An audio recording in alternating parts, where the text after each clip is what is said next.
বুট স্ট্র্যাপিং বলতে কি বোঝায়? যারা বিজনেস ওয়ার্ল্ড বা স্টার্টআপ ওয়ার্ল্ডের সাথে জড়িত তারা তো জানেনই। আমরা যারা সাধারণ মানুষ আছি তাদের জন্য আমরা এক্সপ্লেন করতেছি আমি। বুট স্ট্র্যাপিং মানে হচ্ছে সোজা কথা, আপনি এমন একটা কোম্পানি যে কোম্পানি যে ফাউন্ডাররা আছে তারাই হচ্ছে মূলত নিজের পকেটের টাকা খরচ করে এই কোম্পানিতে ইনভেস্ট করছে বা এই কোম্পানি চালাচ্ছে। এটা হচ্ছে বুট স্ট্র্যাপিং।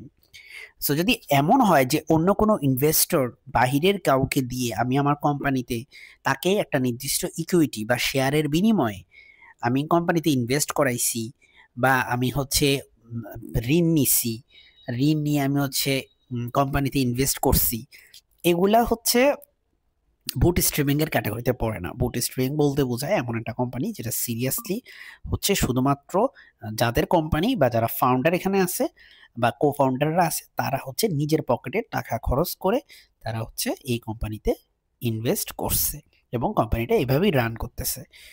যদি বুট স্ট্র্যাপ কোম্পানি, আমি উদাহরণ দিতে চাই, উদাহরণস্বরূপ বাংলাদেশের আমি যে স্টোরিটা জানছি ফাহিম মাসুর ভাইয়ের একটা পডকাস্ট থেকে, উনি বলছে যে ওনাদের বিডি জবস কোম্পানিটা এটা হচ্ছে একটা বুট স্ট্র্যাপিং কোম্পানি।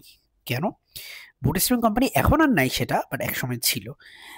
কেন? কারণ তারা নিজেদের পকেটে টাকা খরচ করে তারা 6 থেকে 7 জন মিলে, তারা বন্ধুরা মিলে এই কোম্পানিটা ওপেন করছে এবং বেশ কয়েক বছর তারা বুটস্ট্র্যাপ কোম্পানি ছিল। এখন যদিও নাই, কারণ সিকের ওরা ফান্ডিং পাইছে, ফান্ডিং না, সিক হচ্ছে ওদের কোম্পানির একটা অংশ কিনে নিয়ে গেছে।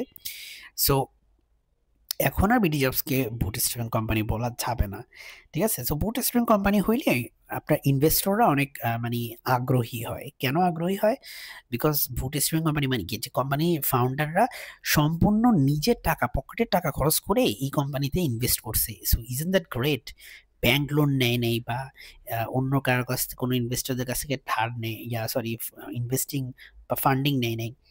সো তার মানে হচ্ছে নিজের পকেটের টাকা কেউ কখন খরচ করে? যখন সে সেই জিনিসটাতে, আইডিয়াতে বিলিভ করে। সো এই জন্য ইনভেস্টররা আসলে বুট স্ট্র্যাপিং কোম্পানিগুলোকে এটা মানে পছন্দ করে থাকে আর কি। ফান্ড রেজিং এর ক্ষেত্রে বুট স্ট্র্যাপিং কোম্পানিগুলো এর জন্য বেটার। সো এই হচ্ছে কনসেপ্ট। আসসালামু আলাইকুম।